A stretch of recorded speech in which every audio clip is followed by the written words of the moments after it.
বাংলাদেশ যে এত কড়া কড়া মন্তব্য করছে, পিছনে মেরুদণ্ডটা ঠিক কে, কাদের ভরসায় তারা এই মন্তব্য করার সাহস দেখাচ্ছে?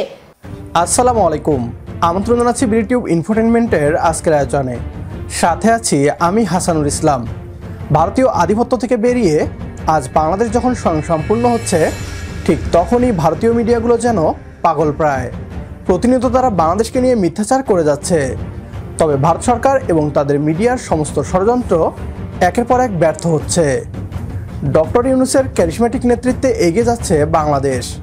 অন্যদিকে জ্বলে পুড়ে ছারখার হচ্ছে ভারতীয় পশ্চিমবাংলার মিডিয়া। ভারতকে পাত্তা না দেয়ায় তারা কান্নাকাটি করছে। কি বলছে পশ্চিমবাংলার মিডিয়া, আসুন তা দেখি। বাংলাদেশ যে এত কড়া কড়া মন্তব্য করছে, পিছনে মেরুদণ্ডটা ঠিক কে, কাদের ভরসায় তারা এই মন্তব্য করার সাহস দেখাচ্ছে? পাকিস্তানকে ভাবছে নাকি চীনকে ভাবছে?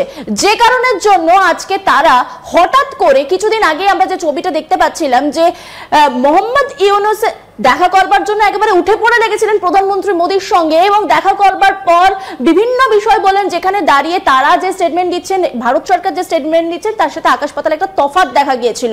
কিন্তু আবার হঠাৎ করে মুর্শিদাবাদ নিয়ে তারা যে ধরনের স্টেটমেন্ট দিচ্ছেন, সেই স্টেটমেন্ট দেওয়ার সাহস তারা পাচ্ছেন কোথায়? এবার সেই বিষয়টা নিয়ে কথা বলবো। আমি সরাসরি চলে যাবো শুভাশিস ব্যানার্জির কাছে। এই যে তারা স্টেটমেন্টটা দিচ্ছেন, এর পেছনে কে রয়েছে?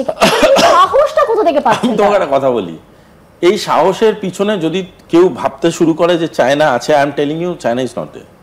পয়েন্টটা হচ্ছে কোন ননসেন্স সিস্টেমকে at this point of time China support করবে না।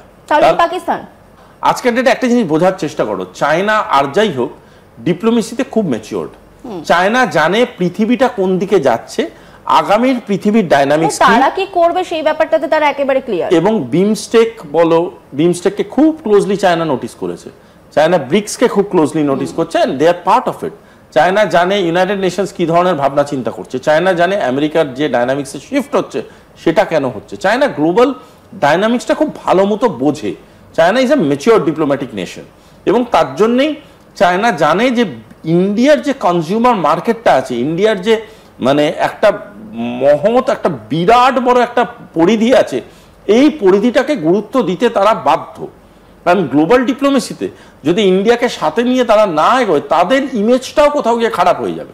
সেই জন্য চায়না এটার মদত দেবে না। এবার আসছি এই উলঙ্গ এবং ভিখারির বন্ধুত্বের মধ্যে। সেখানে একটা দেশের কথা তুমি ভাবো, আজকের ডেটে দাঁড়িয়ে যদি জেনারেল পাকিস্তানি চ্যানেলগুলো তুমি দেখো, 99% চ্যানেলে একটাই কথা বলা হচ্ছে, যখন সাধারণ লোকের সাথে কথা বলা হচ্ছে, তারা চাইছে পাকিস্তান ছেড়ে তারা অন্য দেশে চলে যেতে। ইভেন আমি বহু চ্যানেলে এমন কথা শুনছি, তারা বলছে আমাদের যদি ভারতে কোনোভাবে আশ্রয় দিতে পারেন, এবং তারা কিন্তু আমাদের ভারতবর্ষের মাইনরিটি কমিউনিটিতে বিলং করে, তারা কিন্তু মেজরিটি কমিউনিটির লোক নয়। কেন বলছে? এভরিবডি ওয়ান্টস আ সোশ্যাল পিস। তারা চাইছে তাদের ইকোনমিক ক্রাইসিসগুলো মিটুক, তারা সোশ্যাল পিস পাক। দেখো পাকিস্তানের সাধারণ মানুষও আমাদের দেশের সাধারণ মানুষের মতনই ভাবে, তারা কোনো ইয়েতি বা মঙ্গল গ্রহ থেকে আসার লোকজন নয়, তারা সাধারণ মানুষ, তাদেরও ইমোশন একই রকম কাজ করে। তাদেরও বাড়িতে শিশু আছে, তাদেরও বাড়িতে যুবক আছে, যুবতী আছে, যারা পড়াশোনা করতে চায়, চাকরি করতে চায়, যারা নিজেদেরকে ডেভেলপমেন্টাল স্টেটে দেখতে চায়। আজকে পাকিস্তানের মিলিটারি পাওয়ার নিয়ে পাকিস্তান বিরাট বাংলাদেশের পাশে দাঁড়াচ্ছে। একখানা ট্রেন ক্যাপচার হলো, তাও করলো একটা কমিউনিটি অর্গানাইজেশন, সেটাকে ছাড়াতে তার এন্টায়ার স্পেশাল ফোর্স নাকে খত দিয়ে ঘাস খেলো, তারা গিয়ে বাংলাদেশকে বলছে আমরা মিলিটারি সাপোর্ট দেব। আগে নিজেদের পিঠ বাঁচাও, আগে নিজেদের মুখ বাঁচাও। সারা মুখে চুনকালি মেখে ঘুরে বেড়াচ্ছ, নিজের দেশের মানুষকে প্রোটেক্ট করতে পারছো না। You are talking about international military power. Who are you? কি প্রমাণ করতে চাইছো? শোনো, প্রেস কনফারেন্স দিয়ে পৃথিবী চলে না। বাংলাদেশ কিন্তু সেটাকে বিশ্বাস করে একের পর এক মন্তব্য করে যাচ্ছে।